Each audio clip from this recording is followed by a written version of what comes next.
အိမ်ဦးနဲ့ကြီးအတွက်ထမင်းကြိုက်ဖို့အိမ်မစားဖို့တော့ပါဒီနေ့ငါချက်နဲ့လေးလုံးမယ်ကိုင်းခန်းရတဲ့ချင်းလေးလက်မှာပေါ့ကောင်းစင်းလေးလောက်ပါတက်မယ်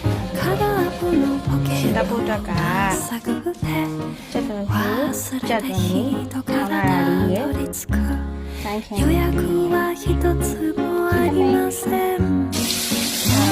တက်တော့ဒီလေးတက်တယ်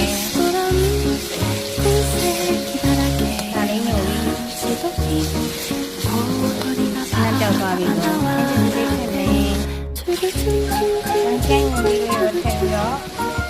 ပြောရင်းလုံးမယ်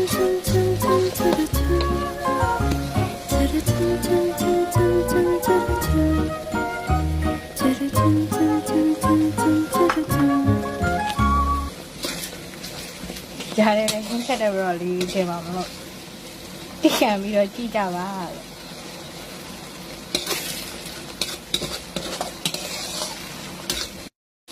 အကုန်စင်စင်လောက်ထားပြီးတော့မှ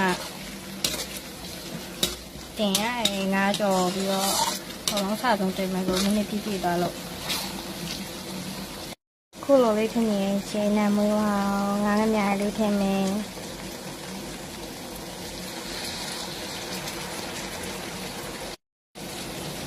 ခုလိုနေထားလောက်ရောက်ပြီဆိုရင်ငါကမောက်ထင်မယ်ရှင်းထားလောက်ဆိုငါကြောက်ပြီးရဲ့ဟာလေးထင်မယ်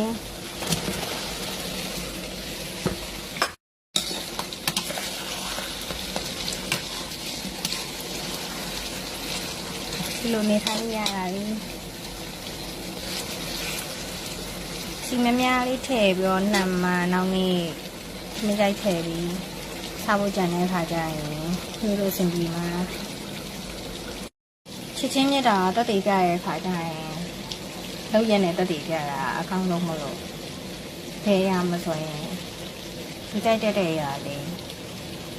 ကိုတက်နိုင်တဲ့ရာလက်နှမိတလောက်ဆိုရင်တက်နိုင်တလောက်လုပ်ပြီးတော့ချစ်ချင်းမြတ်တာပြရတယ်ချစ်ချင်းမြတ်တာဆိုတာအပေးယူများမှာအပေးယူမှများတဲ့ခါကျရင်ပူလောင်ရတယ်အားကြောင့်မလို့ချစ်ချင်းမြတ်တာပြတာရဲ့ခါကျရင်လောက်ရနဲ့ပြတာတာအကောင်းဆုံးမလို့ချစ်ချင်းမြတ်တာပြတာရဲ့ခါကျရင်အပြုံးမူလေးလောက်ရလေးနဲ့ပြတာအကောင်းဆုံးပဲလို့ထင်တယ်ဆိုတော့ရန်ကိုစားကောက်နဲ့ခန်းကျင်စီနဲ့နှက်ထားရင်ငါချက်နှစ်လေးရပြီ